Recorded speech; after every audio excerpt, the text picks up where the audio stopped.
अस्सलामु अलैकुम वरहमतुल्लाहि वबरकातुहू। इंशाअल्लाह इस वीडियो में हम ये जानने की कोशिश करेंगे कि मस्जिद अल-अक़सा की तामीर किस तरह हुई और मस्जिद अल-अक़सा की तारीख़ क्या है और मस्जिद अल-अक़सा की फ़जीलत क्या है। इंशाअल्लाह मस्जिद अल-अक़सा आम तौर पर मस्जिद अल-अक़सा के नाम से जाना जाता है, बैतुल मुक़द्दस यानी द होली लैंड के नाम से भी जाना जाता है और अल-क़ुद्स के नाम से भी जाना जाता है। सबसे पहले हम देखेंगे कि मस्जिद अल-अक़सा का बाउंड्रीज़ क्या है, मस्जिद अल-अक़सा कहाँ पर है, वो कैसे दिखाई देती है और मैप में, वर्ल्ड मैप में मस्जिद अल-अक़सा कहाँ है। अभी आप जैसे अपने स्क्रीन पर देख रहे हैं, इस फोटोग्राफ में आप देखिए कि लेफ़्ट साइड पर, लेफ़्ट साइड टॉप में आप देखिए कि जो एरो दिखाया जा रहा है, जो लाइन दिखाई जा रही है, उसे द बुर्राक वॉल कहा जाता है। उसके नीचे आप देखिए मस्जिद अल बुर्राक है, उसके नीचे लेफ्ट साइड नीचे आप देखिए द मोरक्कन गेट है और उसके साइड में मस्जिद क़िबली जिसे असल मस्जिद अल-अक़सा कहा जाता है।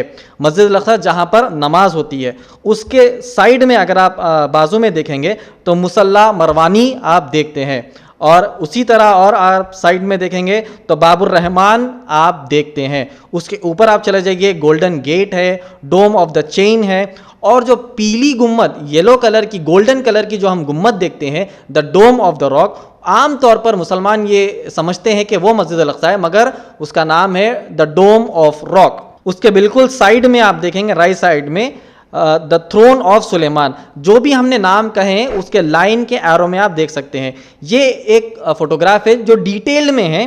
दूसरी फोटोग्राफ में हम ये जानने की कोशिश करेंगे आसान तरीके से। ये फोटोग्राफ देखिए आप, मस्जिद अल-अक़सा, जो बाउंड्रीज है पूरे मस्जिद अल-अक़सा के, ये पूरे बाउंड्रीज है। जो आप बाउंड्री देख रहे हैं, जो स्क्वायर में जो बाउंड्री देख रहे हैं, ये पूरी मस्जिद अल-अक़सा है, यानी मस्जिद अल-अक़सा की पूरी बाउंड्री है। उमूमन तौर पर हमने देखा होगा कई सारे मसाजिद में, जैसे हम गेट के अंदर घुसते हैं, बाउंड्रीज होते हैं मस्जिद के और कई जो बड़ी जगह है खाली होती है, चाहे वो पार्किंग के लिए क्यों ना हो, चाहे खुली जगह ही क्यों ना हो। और जब थोड़ा अंदर दाखिल होने के बाद आप देखते हैं कि जहाँ पर बाज़ाब्ता मुसल्ला है और मुसल्लियों के लिए नमाज पढ़ने की जगह होती है, मगर बाउंड्रीज बहुत बड़ी होती है, वहाँ पर नमाज नहीं होती। हो सकता है कि वहाँ पर पार्किंग हो या फिर खुली जगह हो। उसी तरह आप देखिए जो पूरा जो स्क्वायर है, ये स्क्वायर पूरी मस्जिद अल-अक़सा है। और नीचे अब आप कलर्स यहाँ पर है, आप कलर्स के हिसाब से आप देख सकते हैं, जो ग्रीन कलर है, जैसे कि मैंने अभी कहा, मस्जिद क़िबली जो असल मस्जिद अल-अक़सा है जहाँ पर नमाज अदा की जाती है। मगर मस्जिद अल-अक़सा की बाउंड्री कितनी है, जितना आप इस फोटोग्राफ के स्क्वायर में देख रहे हैं। फोटोग्राफ के स्क्वायर में अब जितना आप देख रहे हैं वो पूरी मस्जिद अल-अक़सा की प्रॉपर्टी है, यानी वो पूरी मस्जिद अल-अक़सा उसके अंदर आती है। यानी ये पूरी की पूरी बाउंड्री मस्जिद अल-अक़सा की है और मस्जिद क़िबली उसके अंदर नमाज अदा की जाती है। अब आप देखिए ब्लू कलर में जो है वो है the Dome of the Rock, जैसे कि मैंने अभी कहा, जो गोल्डन कलर का गुम्मद है वो है the Dome of the Rock. मस्जिद अल बुर्राक लेफ्ट साइड पर आप देखिए पर्पल कलर में, वो है मस्जिद बुर्राक। और राइट साइड में आप ऑरेंज कलर में देख सकते हैं मुसल्ला मरवानी, ये मुसल्ला मरवानी है। और जो येलो कलर में आप देख रहे हैं इस स्क्वायर के अतराफ में ये मिनरेट्स है। अब आप समझ जाइए इस फोटोग्राफ में जो पूरा स्क्वायर है ये मस्जिद अल-अक़सा की बाउंड्री है। मस्जिद अल-अक़सा की बाउंड्री में आप देखिए the Dome of the Rock है, मुसल्ला मरवानी है, लेफ्ट साइड में मस्जिद अल बुर्राक है। कई सारी बिल्डिंग्स जो है इस बाउंड्री के अंदर आती है। मस्जिद अल-अक़सा ये पूरा स्क्वायर है, ये हमको सबसे पहले समझ जाना चाहिए, क्योंकि आम तौर पर कई लोग ये समझते हैं कि जैसा इंटरनेट पर कई बार फोटोग्राफ देखिए कि गोल्डन कलर का डोम है, वही जो है मस्जिद अल-अक़सा है, वो डोम ऑफ द रॉक है। मस्जिद क़िबली मस्जिद अल-अक़सा उसके आगे है, मगर पूरी जो बाउंड्री है वो मस्जिद अल-अक़सा की प्रॉपर्टी है। ये सबसे पहले हमको इंशाल्लाह समझना चाहिए। इस फोटोग्राफ में आप जो है आसानी से समझ सकते हैं। आगे बढ़ते हुए, जैसा कि मैंने उन्वान में कहा, मस्जिद अल-अक़सा की तामीर। मस्जिद अल-अक़सा की तामीर किसने की? कई सारे उलेमा का सबसे पहले ये कहना है कि मस्जिद अल-अक़सा की तामीर जो है आदम अलैहिस्सलाम से शुरू हुई। अगर आप पढ़ेंगे इब्ने माजा वॉल्यूम नंबर 2 हदीस नंबर 1408, सुनन नसाई हदीस नंबर 693, जिसको शेख अलबानी रहमुल्लाह ने सही करार दिया है। शेख अलबानी रहमुल्लाह ने इस हदीस के ज़िमन में कहा है कि सुलेमान अलैहिस्सलाम ने मस्जिद अल-अक़सा की तामीर की थी। अगर आप पढ़ेंगे सही बुखारी वॉल्यूम नंबर 4 हदीस नंबर 3366, सही मुस्लिम हदीस नंबर 520, जिसमें अबू दर रज़ियल्लाहु ताला अन्हु नबी अकरम सल्लल्लाहु अलैहि वसल्लम से सवाल पूछते हैं, ए अल्लाह के नबी, इस दुनिया में सबसे पहली मस्जिद कौन सी बनाई गई? तो नबी अकरम सल्लल्लाहु अलैहि वसल्लम ने कहा मस्जिदुल हरम, जो मक्के में है, जो काबे के अतराफ जो मस्जिद है, मस्जिदुल हरम। दूसरी मस्जिद कौन सी बनाई गई? तो नबी अकरम सल्लल्लाहु अलैहि वसल्लम ने कहा मस्जिदुल अक्सा, जो फ़लस्तीन में है। और आगे नबी अकरम सल्लल्लाहु अलैहि वसल्लम ने कहा कि दोनों के दरमियान 40 साल का फ़र्क है। यानी इसका मतलब यह है कि मस्जिदुल अक्सा सुलेमान अलैहिस्सलाम से पहले ही बनाई गई थी। अब कई सारी रिवायतों में आता है, कई सारे उलमा कराम यही कहते हैं कि मस्जिदुल अक्सा पहले ही बनाई गई थी, उसके बाद उसको रीबिल्ड किया गया, कई बार रीबिल्ड किया गया। इब्राहिम अलैहिस्सलाम के जरिए उसको रीबिल्ड किया गया, दाऊद अलैहिस्सलाम के जरिए उसको रीबिल्ड किया गया, और सुलेमान अलैहिस्सलाम के जरिए उसको रीबिल्ड किया गया। तो मस्जिदुल अक्सा की तामीर बहुत पुरानी है। नबी अकरम सल्लल्लाहु अलैहि वसल्लम ने कहा कि मस्जिदुल हरम के बाद 40 साल के बाद ही मस्जिदुल अक्सा की तामीर हुई, और इसको कई सारे नबियों ने तामीर किया और उसको रिकंस्ट्रक्ट भी किया। अब आप देखिए, जैसा कि आप मैप में देख सकते हैं, ये जो शहर है जेरूसलम, आज जो सो कॉल्ड इजराइल का ये कैपिटल है जेरूसलम, ये शहर तीनों अब्राहमिक फेथ के लिए बहुत मुक़द्दस जगह है। यहूदियों के लिए, उनके लिए द वेलिंग वॉल यानी द वेस्टर्न वॉल, जो टेम्पल माउंट, जो मस्जिदुल अक्सा को टेम्पल माउंट कहते हैं, उसके करीब जो है द वेलिंग वॉल यानी द वेस्टर्न वॉल है,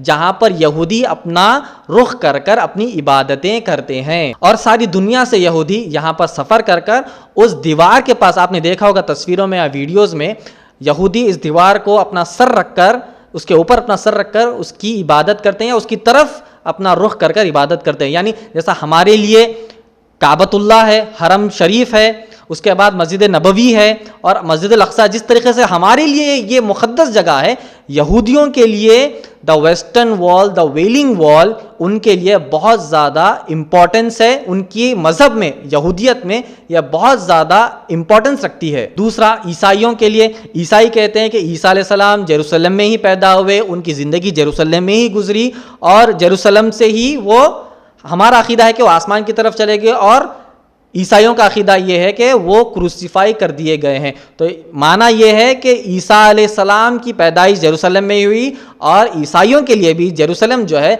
बहुत मुक़द्दस जगह है। और ओल्ड जेरूसलम में एक ख़दीम चर्च है जिसका नाम है द होली सेपल्कर, और इस चर्च को देखने के लिए सारी दुनिया से ईसाई इस चर्च के पास जाते हैं। यानी यहूदियत के लिए भी जेरूसलम मुक़द्दस जगह है उनके मज़हब के हिसाब से, ईसाइयत के हिसाब से भी जेरूसलम मुक़द्दस जगह है।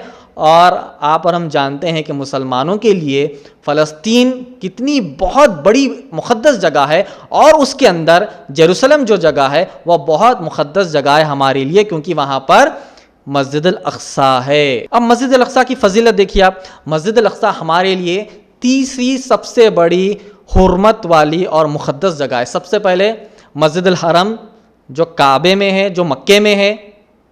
दूसरा जो है मस्जिदुल नबवी जो मदीने में है।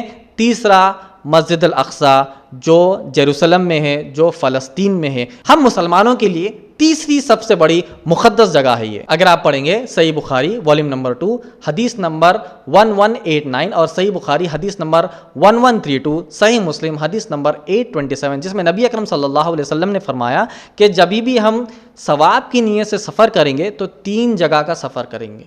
मस्जिदुल हरम जो मक्के में है, मस्जिदुल नबवी जो मदीने में है, तीसरा है मस्जिदुल अक्सा। इन 3 जगहों पर हम सवाब की नीयत से सफ़र कर सकते हैं। हालांकि आजकल कई बार मुसलमानों को देखा जाता है कि वो कहीं कहीं पर चले जाते हैं सवाब हासिल करने के लिए, मगर इस हदीस में नबी अकरम सल्लल्लाहु अलैहि वसल्लम ने फरमाया कि 3 जगहों पर ही सवाब की नीयत से सफ़र कर सकते हैं, मस्जिदुल हरम, मस्जिद नबवी और मस्जिदुल अक्सा। तो हम इस बात से अंदाज़ा लगा सकते हैं कि मस्जिदुल अक्सा हम मुसलमानों के लिए कितनी मुक़द्दस वाली और कितनी हुर्मत वाली जगह है माशाअल्लाह। अगर आप पढ़ेंगे सूरह इसरा सूरह नंबर 17 की आयत नंबर 1 में अल्लाह सुब्हान ताला ने फरमाया, पाक है वो ज़ात अल्लाह सुब्हान ताला जिसने अपने बंदे को, नबी अकरम सल्लल्लाहु अलैहि वसल्लम को मस्जिदुल हराम से मस्जिदुल अक्सा का सफ़र कराया, इसरा करवाई, और वहाँ से नबी अकरम सल्लल्लाहु अलैहि वसल्लम को अल्लाह सुब्हान ताला ने मेराज की तरफ ले गए। तो इस आयत में अल्लाह सुब्हान ताला कहते हैं,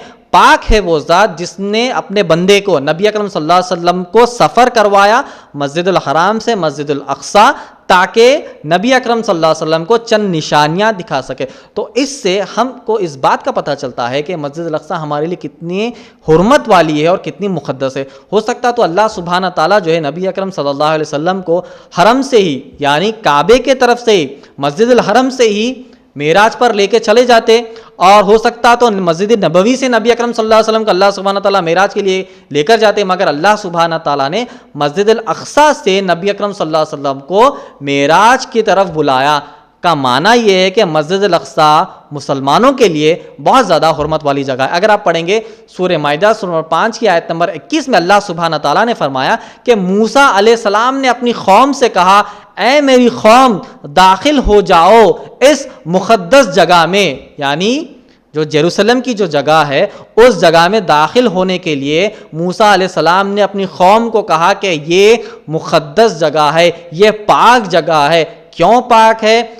इस जगह पर कई सारे नबियों का, कई सारे रसूलों का नुज़ूल हुआ, और इस जगह पर कई सारी वही जो है अल्लाह सुब्हाना ताला ने कई सारे रसूलों और नबियों पर भेजी थी। मुस्नद अहमद की हदीस 19,665 23,090, जिसमें नबी अकरम सल्लल्लाहु अलैहि वसल्लम ने फरमाया कि दज्जाल जब आएगा क़यामत से पहले वो सारी दुनिया में घूमेगा, कत्ल गारतगिरी करेगा, फितने फसाद करेगा, मगर वो मस्जिदुल हरम मक्के में जो मस्जिदुल हरम है उस मस्जिद में और मस्जिदुल अक्सा में वो दाखिल नहीं हो सकता है। यानी इतनी बड़ी हुर्मत वाली और मुक़द्दस जगह है हमारे लिए, और ऐसी मुक़द्दस जगह है कि ये दज्जाल इन दो मस्जिदों में दाखिल नहीं हो सकता है। अगर आप पढ़ेंगे सही बुखारी वॉल्यूम नंबर 6 हदीस नंबर 4492, सही मुस्लिम हदीस नंबर 525, मस्जिदुल हराम यानी काबे की तरफ रुख करने से पहले मस्जिदुल अक्सा की तरफ नबी अकरम सल्लल्लाहु अलैहि वसल्लम और सहाबा इकराम रज़ियल्लाहु ताला अन्हुम अजमईन 16 या 17 महीने अपना रुख, नमाज का रुख मस्जिदुल अक्सा की तरफ कर कर अपनी नमाजें अदा करते थे। यानी हमारा क़िबला अव्वल है, वो सबसे पहला क़िबला मुसलमानों के लिए नमाज के लिए मस्जिदुल अक्सा था।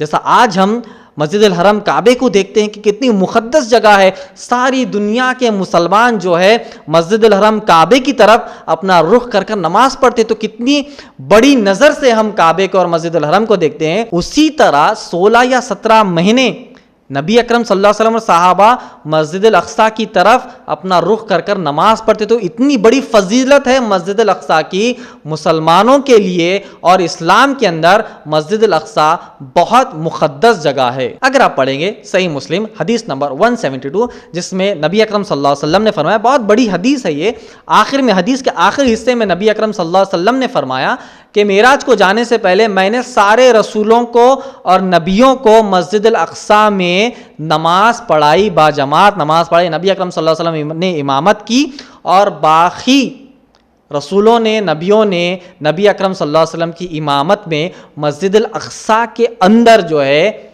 नमाज पढ़ी। तो सोचिए, सारे नबी, सारे रसूल, नबी अकरम सल्लल्लाहु अलैहि वसल्लम जो है इमामत कर रहे हैं और सारे नबी और रसूल नमाज पढ़ रहे हैं, वो जगह है मस्जिदुल अक्सा। तो आप जैसा दुनिया में देख रहे हैं कि मुसलमान जो है मस्जिदुल अक्सा के लिए तड़प रहे हैं, मर रहे हैं, दुआएं कर रहे हैं कि मस्जिदुल अक्सा हमें वापस मिल जाए, मुसलमानों के अंदर वापस आ जाए, मुसलमान जो है मस्जिदुल अक्सा को फतह कर ले। इतना जो हमारे अंदर जो तड़प है इसीलिए है क्योंकि मस्जिदुल अक्सा की इतनी अहमियत और फजीलत है। सारे नबी वहाँ पर नमाज पढ़े हैं, नबी अकरम सल्लल्लाहु अलैहि वसल्लम मेराज को वहाँ से गए हैं, मूसा अलैहिस्सलाम ने कहा ये हुर्मत वाली जगह है, दज्जाल वहाँ पर दाखिल नहीं हो सकता। आगे आप देखिए सही मुस्लिम हदीस नंबर 2937 में नबी अकरम सल्लल्लाहु अलैहि वसल्लम ने फरमाया, जब दज्जाल आएगा तो दज्जाल जब फितना फसाद कर देगा, और जब ईसा अलैहिस्सलाम भी आएंगे उसी दौर में, और ईसा अलैहिस्सलाम जो है दज्जाल का क़त्ल करेंगे, ईसा अलैहिस्सलाम और मेहदी अलैहिस्सलाम मिलकर दज्जाल का क़त्ल करेंगे। वो क़त्ल कहाँ होगा? वो क़त्ल भी मस्जिदुल अक्सा के पास, बैतुल मक़दिस के पास एक जगह है जिसका नाम है लूद। लूद भी उसे कहते हैं, लॉर्ड भी उसे कहते हैं। उस जगह पर दज्जाल का क़त्ल होगा, यानी बुराई भी वहीं जाकर ख़त्म होगी।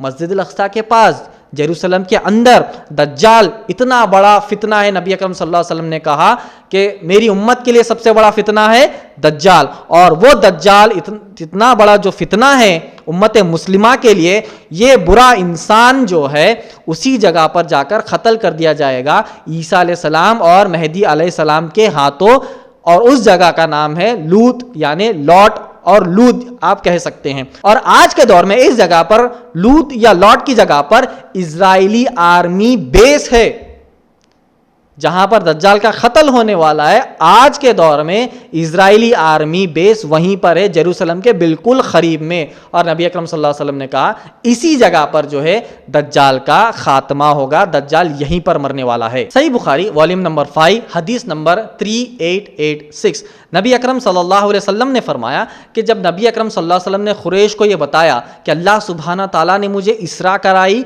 और अल्लाह सुब्हाना ताला ने मेराज करवाई और मेराज में अल्लाह सुब्हाना ताला ने नमाजों का तोहफा दिया, तो कुरैश जो है अपनी आदत के मुताबिक नबी अकरम सल्लल्लाहु अलैहि वसल्लम का इनकार कर रहे थे। तब अल्लाह सुब्हाना ताला ने नबी अकरम सल्लल्लाहु अलैहि वसल्लम की नज़र के सामने मस्जिद अल अक्सा ला लिया और नबी अकरम सल्लल्लाहु अलैहि वसल्लम ने मस्जिद अल अक्सा का एक एक हिस्सा कुरैश को समझाना शुरू कर दिया कि मस्जिद अक्सा इस तरीके से तामीर की गई है और मस्जिद अक्सा का शक्ल इस तरीके से है, मस्जिद अक्सा में कौन सी चीज़ कहाँ पर है। नबी अकरम सल्लल्लाहु अलैहि वसल्लम ने जब बयां करना शुरू कर दिया तो कुरैश जो है हिक्का पिक्का रह गए और नबी अकरम सल्लल्लाहु अलैहि वसल्लम को अल्लाह सुब्हाना ताला ने इस तरीके से बताकर नबी अकरम सल्लल्लाहु अलैहि वसल्लम की इज्जत वहाँ पर बचा ली, क्योंकि कुरैश समझ रहे थे कि नबी अकरम सल्लल्लाहु अलैहि वसल्लम झूठ बोल रहे हैं, नऊज़ बिल्लाहि मिनज़ ज़ालिक। अगर आप पढ़ेंगे हाकिम वॉल्यूम नंबर 4 हदीस नंबर 509, इस हदीस का मफहूम यह है कि नबी अकरम सल्लल्लाहु अलैहि वसल्लम ने फरमाया कि मस्जिद नबवी में एक नमाज पढ़ने का मतलब ये है कि बाकी मस्जिदों में 1000 नमाजें पढ़े। दुनिया की बाकी मस्जिदों में 1000 नमाज पढ़ने से जितना अजर मिलेगा, मस्जिद नबवी में एक नमाज पढ़ने से उतना अजर मिल जाएगा। आगे नबी अकरम सल्लल्लाहु अलैहि वसल्लम हदीस का मफहूम ये है कि एक नमाज बैतुल मक़दिस मस्जिद अल अक्सा में पढ़ने का अजर इतना है कि दुनिया की बाकी मस्जिदों में 2000 नमाजें पढ़ने का अजर, यानी बाकी मस्जिदों में 2000 नमाज पढ़ने से हमको जितना अजर मिलेगा, बैतुल मक़दिस में एक नमाज पढ़ने से ही हमको इतना अजर मिल जाता है। नबी अकरम सल्लल्लाहु अलैहि वसल्लम की ये हदीस है। तो अब आप अंदाज़ा लगाइए कि मस्जिद अल अक्सा की इतनी अहमियत, फजीलत और हुर्मत इस्लाम में और मुसलमानों के नज़दीक क्यों है, इतनी हुर्मत वाली जगह ये क्यों है। सारे नबियों का ताल्लुक़ जो है मस्जिद अल अक्सा यानी जेरूसलम से है।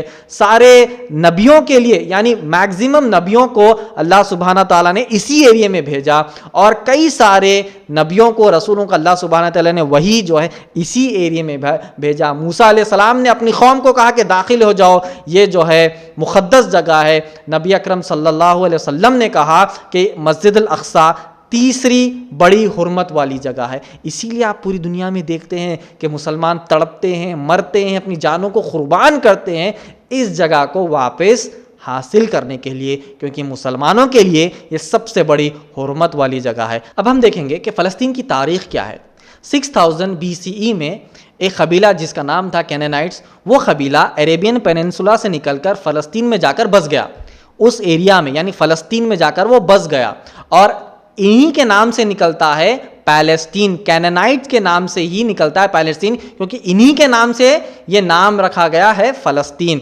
और इसकी दलील हम देखेंगे अहमद अल अवादी की किताब में पेज नंबर 7 में ये हमको दलील मिलती है कि सबसे पहला कबीला अरेबियन पेनिनसुला से निकला है, जिसका माना यह है कि सबसे पहले लोग जो फ़लस्तीन में अपने आप को बसाए हैं वो अरब है।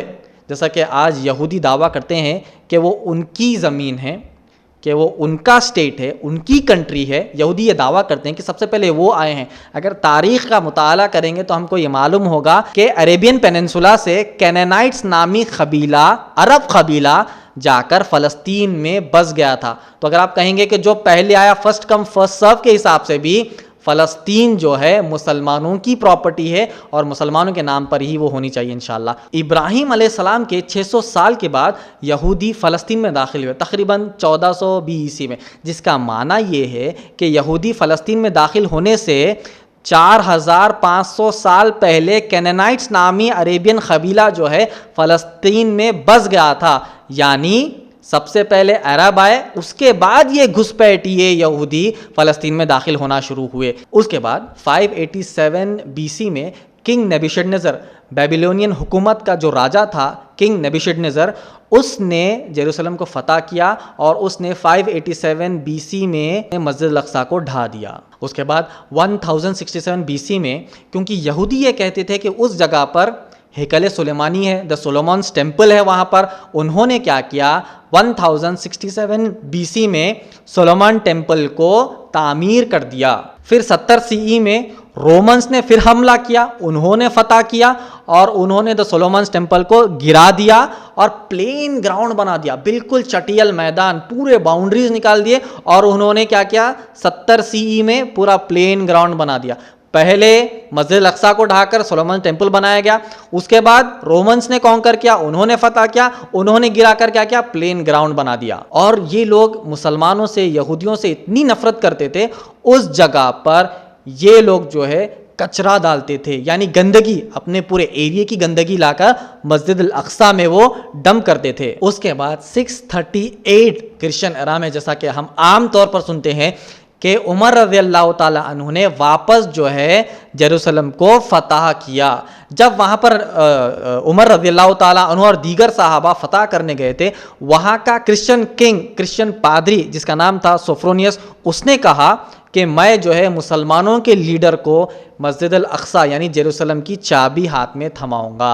और उमर रज़ियल्लाहु ताला अन्हु ने बिना कोई ब्लडशेड के, बिना कोई जंग किए, बिना कोई कत्ल किए, बिना कोई वार किए, बिना कोई वार सहे, उमर रज़ियल्लाहु ताला अन्हु ने 638 क्रिश्चियन एरा में, यानी नबी अकरम सल्लल्लाहु अलैहि वसल्लम के इंतकाल के तकरीबन जो है 5, 6, 7 साल के बाद उमर रज़ियल्लाहु ताला अन्हु ने जेरूसलम को फतह किया था। जो हम आम तौर पर सुनते हैं कि उमर रज़ियल्लाहु ताला अन्हु ने फ़लस्तीन यानी जेरूसलम को फतह किया, उसके बाद हम एक दूसरा बड़ा नाम सुनते हैं कि सलाउद्दीन अय्यूबी ने जेरूसलम को फतह किया था। तो उमर रज़ियल्लाहु ताला अन्हु ने 638 क्रिश्चियन एरा में जेरूसलम को फतह किया।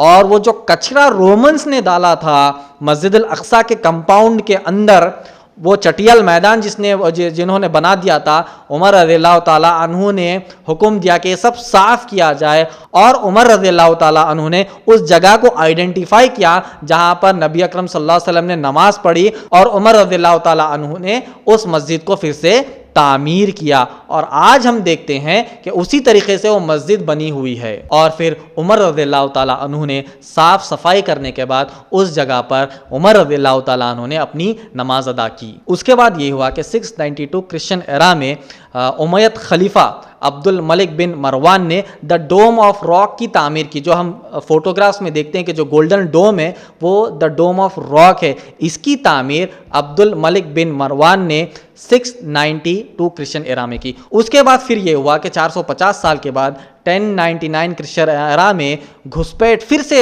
जेरूसलम के अंदर दाखिल हुए। उन्होंने मुसलमानों का कत्ले आम किया, मासूम मुसलमानों को कत्ल कर दिया, बच्चों को मार दिया, बूढ़ों को मार दिया, ख़वातीन को मार दिया, सबका कत्ले आम किया, जेनोसाइड किया।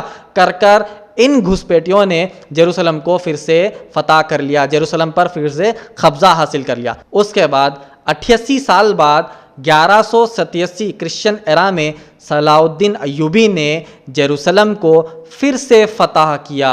और वहाँ के ईसाई परेशान हो गए कि भाई 88 साल पहले जिस तरीके से हमने मुसलमानों का कत्ले आम किया, मुसलमानों को मार दिया, बच्चों को मार दिया, बूढ़ों को मार दिया, ख़वातीन को मार दिया, क्या ये मुस्लिम लीडर जो हमको मारकर कत्ल कर देगा?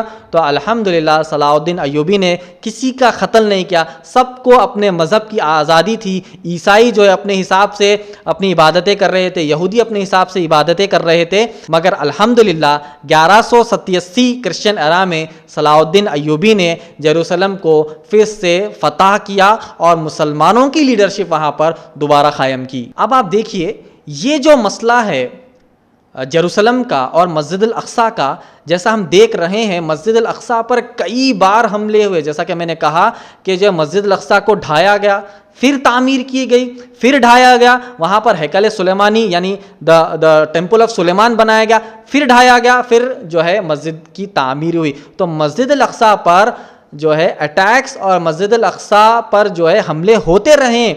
अब जो है 1187 में जब सलाउद्दीन अय्यूबी रहीमुल्लाह ने फतह किया, जब वो मुसलमानों के अंडर थी, अब उसके बाद सीधा आप 950 साल के बाद आ जाइए 1918 में, 1187 से अब सीधा आप 1918 में आ जाइए। अभी आप 2021 चल रहा है, आज 20 मई 2021 है, तो 1187 से 1918 पर आ जाइए। अब 1918 में क्या हुआ आप देखिए, ब्रिटिश जो है उस ज़माने में बहुत ज़्यादा आगे बढ़ चुके थे।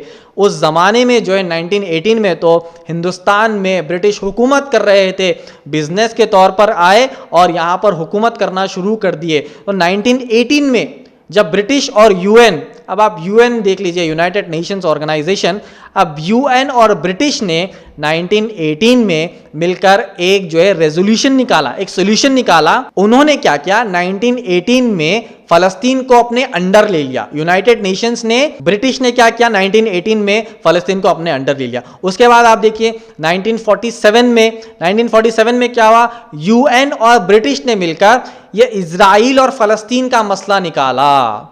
अब वहां पर जूस और यहूदियों की तादाद बढ़ते गई। पहले तो बहुत थोड़े थे, जब हिटलर जो है यहूदियों को मार रहा था, कत्ले आम कर रहा था, जहां कहीं यहूदी दिखे वो मार रहा था। 6 मिलियन यहूदियों को हिटलर ने मार दिया। जब ये मारे जा रहे थे तो इन्होंने दूसरे कंट्रीज में पनाह लेने की कोशिश की, और यहूदियों ने क्या किया, चंद यहूदियों ने फलस्तीन में भी दाखिल हुआ। और हम मुसलमान जो सबकी मदद करते हैं, रहम दिल होते हैं, सबकी मदद करते हैं, तो मुसलमानों ने क्या किया, फलस्तीन में यहूदियों को दाखिला देना शुरू कर दिया, पनाह देना शुरू कर दिया। जैसे ही पनाह देना शुरू कर दिया, अब यहूदी ये तादाद में बढ़ना शुरू हो गए, इतना तादाद में बढ़ना शुरू हो गए कि 1947 14 मई 1947 को यूएन और ब्रिटिश ने मिलकर फलस्तीन को 2 टुकड़ों में बांट दिया। यानी फलस्तीन को कुछ हिस्सा दे दिया और इजराइल को कुछ हिस्सा दे दिया। फलस्तीन को 48% दे दिया, इजराइल को 44% दे दिया, और जो जेरूसलम है 8% जो जेरूसलम है वो यूएनओ ने अपने अंडर रख लिया, और आज भी वो यूएनओ के अंडर ही है। तो 14 मई 1948 को यूएन और ब्रिटिश ने मिलकर मुसलमानों के साथ धोखा कर दिया और इतना बड़ा खेल खेल दिया कि इजराइल को 44% दे दिया, और इस तरीके से फलस्तीन को बांट दिया कि इजराइल आसानी से हमला कर सके और ज़मीन को कब्जा कर सके। नीचे जो आप पट्टी देख रहे हैं ये गाज़ा पट्टी है जो फलस्तीन है, और ये जो छोटे छोटे टुकड़े आप जो देख रहे हैं वो जो है फलस्तीन है। ऐसे छोटे छोटे टुकड़ों में बांटकर फलस्तीन को दिया ताकि इजराइल को बाद में कब्जा करने के लिए आसानी हो जाए। उसके बाद क्या हुआ, फर्स्ट अरब इजराइल वॉर हुआ 1948 में। फिर क्या हुआ, इस जंग में जो है इजराइल को ज्यादा हिस्सा मिल गया और फलस्तीन की जमीन खिंचते गए, फलस्तीन की जमीन छोटी होते गई, और इजरायली यहूदियों ने लैंड ग्रैबिंग करते हुए, कब्जा करते हुए मुसलमानों के हाथ से फलस्तीन को छीनते गए। सेकेंड जो है अरब इजराइल वॉर हुई 1967 में, और ज्यादा जमीन मुसलमानों के हाथ से निकलती गई। आज के दिन यानी 20 मई 2021 को हो सकता है कि 7 या 8% फलस्तीन की ज़मीन फलस्तीनियों के हाथ में, बाकी जो है इजराइल के हाथ में। 2011 का डाटा ये बताता है कि फलस्तीनियों के पास 12% जो है ज़मीन रह गई, बाकी जो है इजराइल और 8% यूएन के हाथ में रह गई। का माना ये है फलस्तीनियों ने, मुसलमानों ने पनाह दी यहूदियों को, उनको सहारा दिया, और ये जो है मुसलमानों की ज़मीन हड़प कर आज हमको मार रहे हैं, आज हमको ख़त्म कर रहे हैं, आज वहाँ के फ़लस्तीनी ख़वातीन को मार रहे हैं, छोटे बच्चों को मार रहे हैं। आपने देखा होगा एक लिस्ट जारी हुई कितने बच्चे जो है 1 साल से लेकर 17 साल तक के बच्चे वहां पर कत्ल हुए हैं। और इस तरीके से ये डेली, और ये एक बार की फोटो है, एक बार के नाम आप देख रहे हैं, ऐसे नाम जो है हर दिन वहां पर निकलते हैं। वहां पर तो हालात ऐसे हैं कि माँ बाप जो है अपने बच्चों को कहीं दूर ले जाकर छोड़ रहे हैं, क्योंकि इनके घर पर जो है अगर रॉकेट आकर गिर गया तो बच्चे तो बच जाएंगे, या फिर वहां पर जाकर रॉकेट गिर गया तो हम तो बच जाएंगे। इस तरीके के हालात वहां पर हो रहे हैं। हालात इस तरीके से आज भी कन्फ्लिक्ट है। अब जो लेटेस्ट जो कन्फ्लिक्ट चल रहा है, आप देख रहे हैं न्यूज चैनल में, आप वीडियोस और फोटोज देख रहे हैं कि किस तरीके से इजरायली आर्मी जो है हमास के ऊपर हमला कर रही। जो हमास नीचे जो गाजा पट्टी जो स्ट्रिप है वहां पर हमास की हुकूमत है, ऊपर के फलस्तीन में हमास की हुकूमत नहीं है, नीचे के फलस्तीन में जो है हमास की हुकूमत है। गड़बड़ जो होती है वो जेरूसलम के पास होती है, और वहां के जो नौजवान है वो जो है पत्थर का इस्तेमाल करते हुए अपने आप को बचाते हैं। इसके जवाब में हमास क्या करता है, नीचे से जो है छोटे छोटे रॉकेट्स छोड़ता है, और इजराइल क्या करता है, आयरन डोम के जरिए इन रॉकेट्स को हवा में ही खत्म कर देता है। और जवाब में जो है गाजा पर इतने हमले करता है कि आप हजारों और लाखों में कैजुअलिटीज देखते हैं, हजारों और लाखों में खवातीन और बच्चे वहां पर मरते हैं। तो हमास जो है नुकसान कर रहा है फलस्तीनियों का और मुसलमानों का। इनके पास इतने छोटे छोटे रॉकेट्स और इतने छोटे छोटे फुलझड़ियां हैं जो वहां पर जो है इजराइल के पर जाकर हमला ही नहीं कर पाते हैं, क्योंकि इजराइल जो है आयरन डोम के जरिए पूरे उनके अटैक्स को रोकता है। और जवाब में इतनी बमबारी और इतने रॉकेट्स, हजारों लाखों में रॉकेट्स, 3-3 हजार 4-4 हजार जो है मिसाइल्स छोड़ता है, जाकर वो गाजा के अंदर जो है बहुत बड़ी तबाही होती है। तो हमास जो है मुसलमानों और फलस्तीनियों के लिए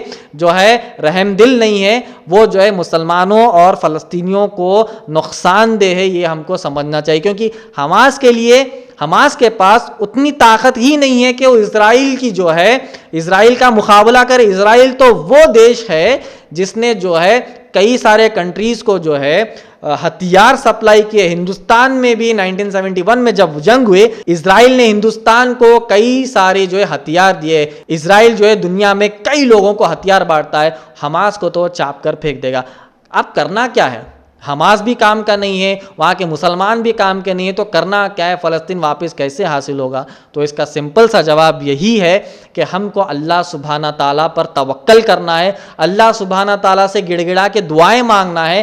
तहज्जुद में उठकर सारे मुसलमान जो है तहज्जुद में उठकर अल्लाह सुब्हाना ताला से गिड़गिड़ा कर दुआएं मांगे, अल्लाह सुब्हाना ताला से गुनाहों की माफ़ी मांगे। जितने मुसलमान गुनाह कर रहे हैं, हम आम तौर पर देख सकते हैं कि 100 में से 90% मुसलमान जो है सबसे पहले तो तौहीद पर नहीं है, सही कुरान हदीस पर अमल नहीं कर रहे हैं। जब तौहीद पर नहीं होते हैं तो अल्लाह सुब्हाना ताला किस तरीके से हमारे दुआओं को कबूल करेगा। हम देखते हैं कि चाहे वो सीरिया हो, चाहे फ़लस्तीन हो, चाहे बर्मा हो, चाहे म्यांमार हो, चाहे ईगर मुस्लिम्स के हालात हो, हिंदुस्तान में भी आप देखते हैं कई बार मुसलमानों पर किस तरीके से जो है तकलीफ़ें दी जाती है। कई सारे मुसलमानों को जो है किसी एक जानवर के नाम पर कत्ल किया जाता है। तो ये सब क्यों हो रहा है, मुसलमान क्यों इतने जो है ज़िल्लत में अपनी ज़िंदगी गुजार रहे हैं?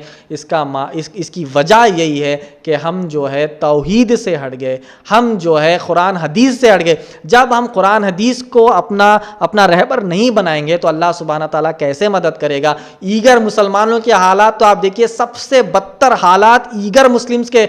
आप जो है फ़लस्तीन के फ़ोटोज़ देख रहे हैं, फ़लस्तीन के वीडियोज़ देख रहे हैं, कभी जाकर ईगर मुस्लिम्स के हालात देखिए। चाइना में जो ईगर मुस्लिम्स है उनके हालात देखिए, 6-6 महीने जो है एक ही चेयर पर बैठे हुए हैं, एक रूम में 50-50 लोग बिना कपड़े के रहते हैं। मुसलमान वहाँ पर मुसलमान लड़कियों को, मुसलमान ख़वातीन को वहाँ पर ज़बरदस्ती जो है हामिला कर बच्चे पैदा करवा रहे हैं चाइना में। ये हालात चल रहे हैं। तो इससे वापस आना, इससे दूर होना, इससे बरी होना है तो अल्लाह पर ईमान लाना है, उस तरीक़े से लाना है जिस तरीक़े से अल्लाह सुब्हाना ताला ने कहा और जिस तरीक़े से नबी अकरम सल्लल्लाहु अलैहि वसल्लम ने हमको सिखाया है। अगर हम नबी अकरम सल्लल्लाहु अलैहि वसल्लम का रास्ता छोड़ देंगे तो अल्लाह सुब्हाना ताला हमें ज़िल्लत देगा, अल्लाह सुब्हाना ताला हमें रुसवाई देगा, अल्लाह सुब्हाना ताला इस कायनात में, इस दुनिया में हमको निस्तो नाबूद कर देगा। जैसा कि हम देख रहे हैं कि बच्चे मर रहे हैं, ख़वातीन मर रहे हैं, तो कई लोग सोचते हैं कि अल्लाह सुब्हाना ताला कैसा है, नऊज़ बिल्लाह, इतना बेरहम हो सकता है कि भाई